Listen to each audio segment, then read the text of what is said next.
So as Ian said, we are continuing and finishing our vision series this week. Last week, Chris started us off, and yeah, there's nothing on the screen. That's good. Don't put anything on the screen. I wonder who can remember. Do you know what our vision is? We say it all the time. Do you know what our vision is?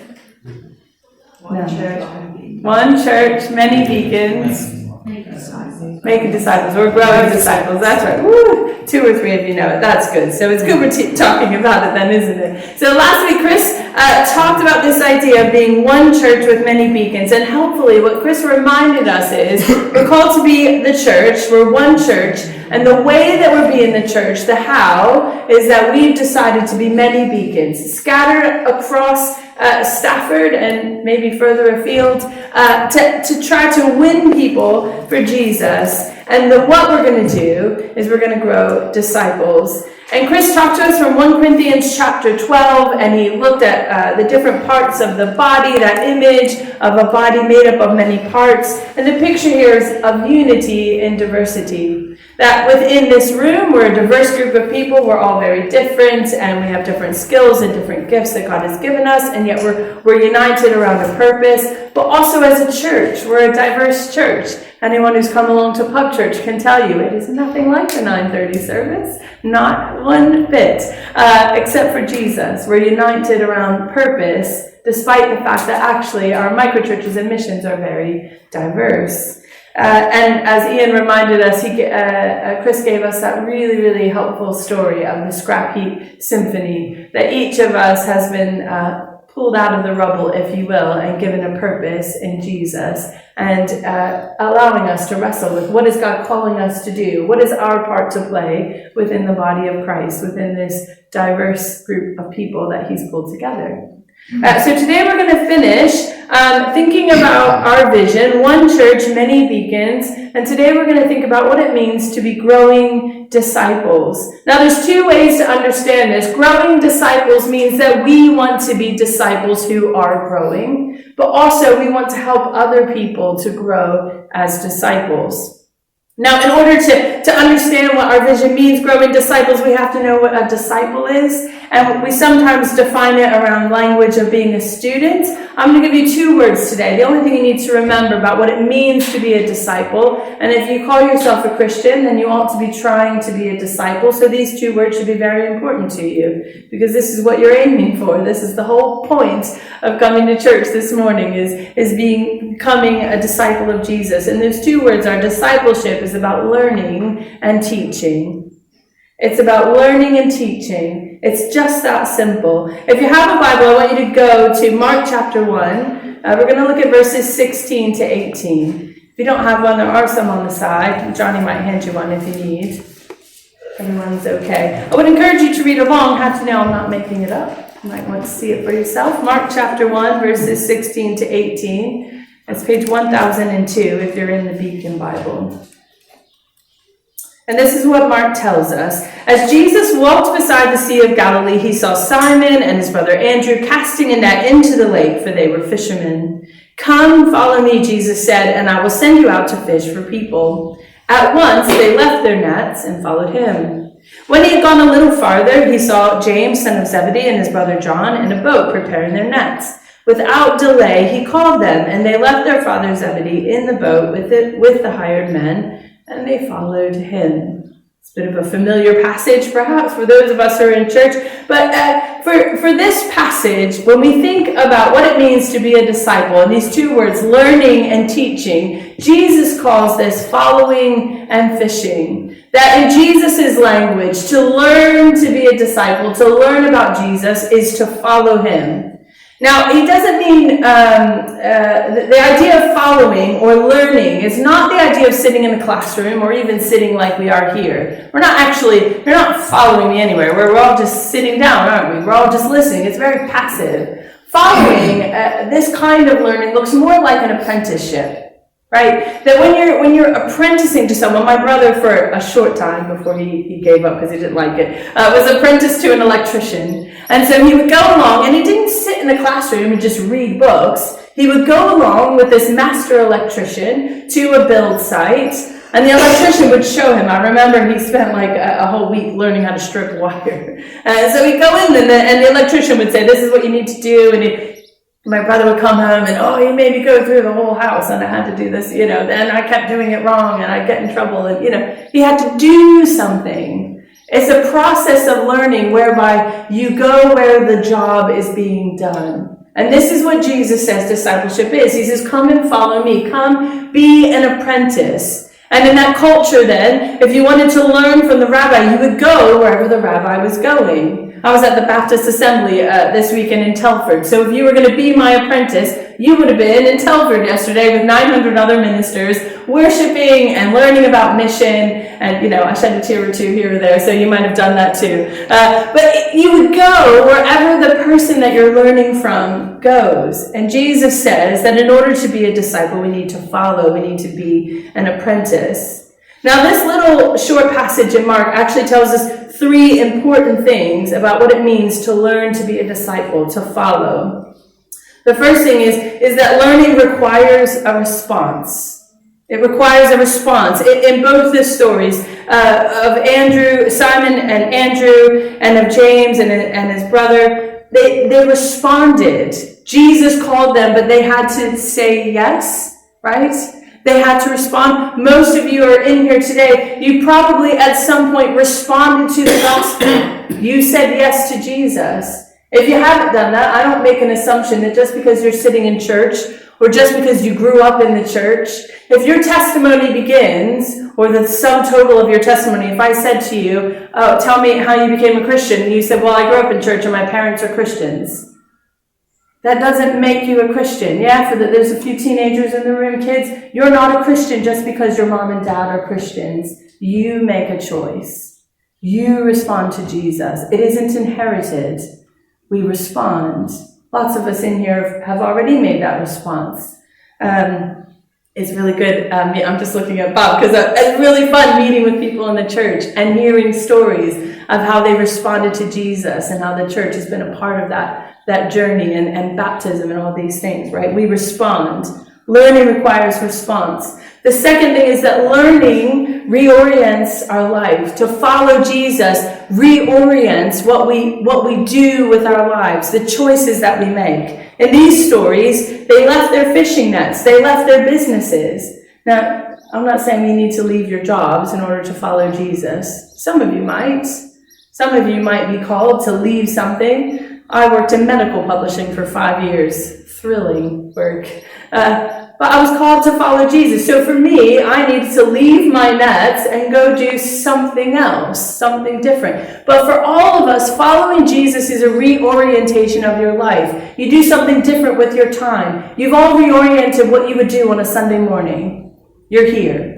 You could have slept in. I know, some of you are a bit sad about that. You could be out on the golf course. You could be playing a football match. You could be doing gardening. You could be sitting out in the warm sunshine, right? You've reoriented your life because you responded to Jesus. And we do it in 100 different ways. What you do with your money, who you choose to spend time with, where you choose to volunteer and serve and give. We reorient what we do with our lives.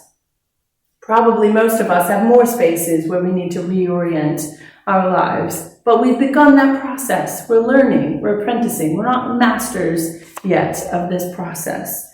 The third thing that we learn about being a disciple from this passage, at first that it requires a response. The second thing is it reorients our life. And the third thing is it requires action. So it's not a passive process. We're not being disciples by just sitting in the room. We have to actively learn. The example that came to mind, I was thinking about this. So yesterday, in the afternoon, I don't know if you've ever been to the Telford Conferencing Center. They don't have a vast array of food options. So we were having jacket potatoes. So at dinner time, we were looking forward to a nice meal. And there's a few of the pastors walking down, and there's the Burger King and the KFC, and I'm like, oh, really? I'm trying to do better here. And we saw a steak restaurant. We're all it's a bit splashing out, but we decided, let's go to the steak restaurant. Now we walk in and the place is packed and it's one of those ones there's people waiting, at the, I don't know what you call that, the front desk or whatever. And literally I got hit in the got hit in the back with the door because I couldn't even get in the door. But I said yes when they said, oh, should we go here? And I thought, oh, let me count my pennies. Yeah, okay. I responded to the invitation. And I reoriented my life. I did something different. I didn't go to the Burger King. And instead, I went to so I've done all that. And the waitress or the lady who's seating people, she stands at the front and she says, how many? And we tell her how many are in our party. There's 4 or 5 of us. She says, hang on a minute. She finds a table. And then she says, okay, follow me. Now, this is not a very exciting story. What did we do? We followed her to our table. We had a delicious feast of steak and potatoes, and it was really good, you guys. It really was. I'm still reliving it. It's going to be a while before I do that again. You know what I mean? You've all had one of those meals, don't you? And the next day, you're like, yeah, it was just great, right? How daft would it have been if she said, follow me, and I was still left standing in the doorway? I didn't actually move from the space. I wouldn't have this amazing story to tell you first off, which is, a real page turner. I would have been left. You said, well, she said, follow me. It requires movement and action. If we want to learn, it isn't passively showing up. I've made you laugh, so now I'm going to say something that might hurt your feelings. I hope that's all right. It's sort of, balancing it out there. How many of us, when we were in school, whether it's high school or university or some other, course, you've shown up to learn something, do you show up and just sit there and do nothing? Or do you buy books? Or do you perhaps take notes while the professor is speaking? I'm not a professor, don't worry, but learning is an active process. We do something when we want to learn. The kids who aren't that interested in learning, Helen's smiling because she knows. She's taught a few nurses, and the ones who are keen, and the ones who really want to move forward in a career, what do? They're taking notes. Or they're taking notes, right? Do we take notes when we're listening to a sermon? Or are we just passively expecting that we all have perfect memory and you're going to go home and you're going to remember everything that was said every week? When we want to learn, we have to do something. I learned to drive, I learned to drive when I was 16. I had to relearn it when I came to this country because apparently I didn't know how. And it took me a few tries. It's terrible when you're middle-aged and you're like, I can't pass the driving test in the country that I've been driving in for a year. That's worrisome. But they don't teach you to drive in this country just by sitting down at a computer and passing. I passed that test. Easy peasy. I know the rules on the written paper. It's just the scary part of driving on the roads. I was, a danger to everyone around me, apparently. Right? But you have to get in the car and drive. You don't learn to cook by just reading a cookbook. You might dream about being, Julia Childs, but you only become a good cook when you go in the kitchen and when you start cooking. We were talking, who was I speaking to? Last week, anyway, we were talking about home economics in high school. So home economics, I don't know if that's still a thing, but it was when I was in school. We had to bake breads, and I mistook teaspoons and tablespoons. My bread had 4 tablespoons of salt. That bread was like, you could throw it on the floor and it would bounce back. And I was so sure that I'd done it right. I made it 4 times. So I just filled my backpack with these 4 bricks of bread to prove that I'd at least attempted. Yeah, no one's trying to come to my house for dinner, are they? You're all feeling sorry, right? You have to try and fail, but you have to do something. Learning is not passive, it is active. So at Beacon, we try to create lots of opportunities for you to learn. We can create spaces for you to come on a Sunday morning. We can create spaces for you to go along to small groups and to join in with discipleship and to do all sorts of spaces where you can go and you can learn. But just showing up in the room, you've got to make the active choice to participate in order to learn. I can't do it for you. Slightly, this vision of growing disciples is it's a great vision, but I can't actually, only you guys can make the vision a reality, because I can't do it any more than Jesus could cause his disciples to grow. But growing as a disciple is about learning. The second thing that it's about is about teaching. It's about teaching. If you flip back just a page to Matthew chapter 28, it's a familiar one. Matthew chapter 28, verses 19 to 20. And Jesus is meeting with the disciples up on the mountain where he agreed to meet them after he'd risen from the dead. And before he goes back to heaven, he says, "Therefore, go and make disciples of all nations, baptizing them in the name of the Father and of the Son and of the Holy Spirit, and teaching them to obey everything I've commanded you. And surely I am with you always to the very end of the age." Jesus says that if we're going to make disciples, if we're going to grow disciples, then we need to teach them something. In Mark chapter 1, the passage we started with, he says, "Come follow me and I will make you fishers of men," that you will learn to follow and then you'll fish. That's Jesus' language for teaching. So whether you remember that discipleship is following and fishing, if you like the fishing, or it's learning and teaching. But it's about teaching people. In Matthew 28, when Jesus says we're called to make disciples, he says we need to teach them everything that Jesus has said. We need to teach them everything that God tells us in his word, and then we baptize them somewhere along the process. And I would argue that it's probably we teach them, then we baptize them, then we teach them a bit more, and then they leave church for a while and they come back and we teach them a bit, right? And this teaching happens corporately. So we're committed as a church to being a space where someone can come in, and if they're a part of our church community, they can learn about what Jesus says. So we preach the Bible in this church, yeah? That's important because that's what God said to do. He said, "Teach them everything I have commanded you." So I don't stand up and recite poems and tell you I tell you horrible stories about steak restaurants, but we say what Jesus said because that's what he asked. But also we're called to teach people individually. Now, some of you are thinking, "Oh, Chrissy, I can't teach anybody anything." Well, you're right. We can't if we don't know what Jesus has said. We can only give what we've received. If you want to really grow in your faith, some people say, "I need a Bible study that's deeper." You don't need a deeper Bible study. Go try and teach children's church because you can't teach something that you haven't learned yourself. So when you try to teach someone else, when you're investing in someone who doesn't yet know Jesus or someone who's not as far along in their journey following Jesus, you will go deeper in your faith. Rob and Jill have been leading small groups for ages. I'm sure if you ask Rob, he'll tell you, I can't teach a small group study unless I've actually learned it myself and understood it myself. You don't need a deeper Bible study to grow in your faith. You need to be teaching someone else about Jesus. Now, here's the good news. Nobody, and I mean nobody, is what we call a natural. You know, if you ever seen somebody in America, there's a movie, a baseball movie, it's called The Natural, right? About a guy he just had this unbelievable skill, right? That's not the way Christianity works. None of us is just a natural when it comes to being a Christian. Like, oh, you just woke up perfect. We're not naturals at it. We all have to learn it. And you know why we should be relieved by that? Because the things that we're best at teaching are the things we had to learn ourselves. Have you ever tried to teach somebody something that you just know how to do? Like some of you in here, you're like good at fixing things. Like if something comes apart, you just know how to put it back together. Some of the men you think you know how, and so you don't read the instructions.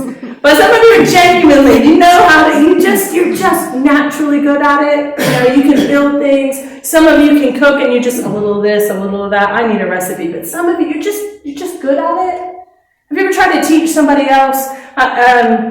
Andy Horsnall, if you know Andy, he's a great cook. And I went around for dinner once, and I said, "Andy, this is delicious. I need the recipe." And he said, I couldn't.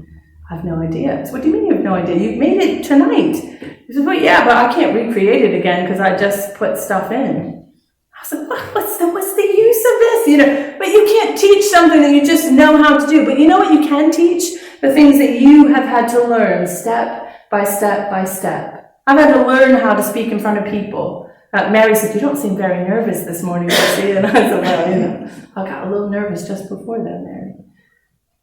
Well, I've had to learn how to do it. It did not come naturally to me to stand up in front of a room full of people. So actually, I'm okay at teaching other people how to communicate because I had to learn it. Yeah, so if you have to learn, if you're not a natural Christian, then actually anything you've had to learn, you can teach to someone else. Growing disciples is about learning and teaching. I'm going to give you 3 last thoughts before we wrap up. I know it's warm. 3 last thoughts. Things that we need to know about discipleship. The first thing I've sort of already said, but the first thing is we have to follow before we can fish. Right? Jesus says, come follow me, and then I'll make you fishers of men. We follow before we fish. If you're running on empty, if you've got nothing to give away, then when you go to teach others about Jesus and you've not been following him yourself, what do you have to give them? A poem? A song? I'll send you good vibes. That's what the kids say, right? We follow before we fish. The second thing, we didn't read this, but if you look back at Matthew chapter 28, look at verse 16. It says that the 11 disciples went to Galilee. They went up to the mountain. And verse 17 says, when they saw him, they worshipped him, but some doubted. That comes before Jesus gives the whole, go make disciples. We don't often read that bit, do we? Some doubted. They weren't sure. That doesn't mean that Jesus didn't still say, go and make disciples. But there is a space at times in our journey following Jesus where we have doubts, where the journey is difficult, where it's hard, and you think, really? Is this what it means to follow Jesus?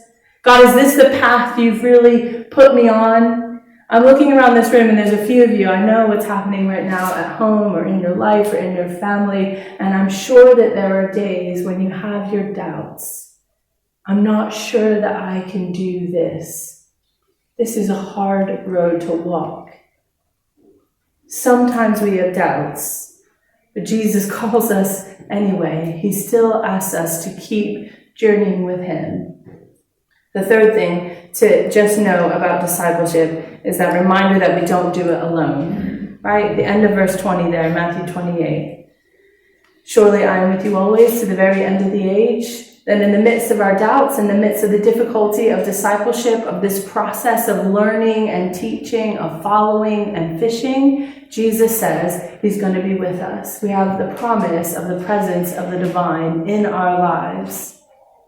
I'll finish with this story. I've told it before, but I think it's worth repeating. So if you've heard it before, I apologize. I was a youth pastor for 15 years maybe.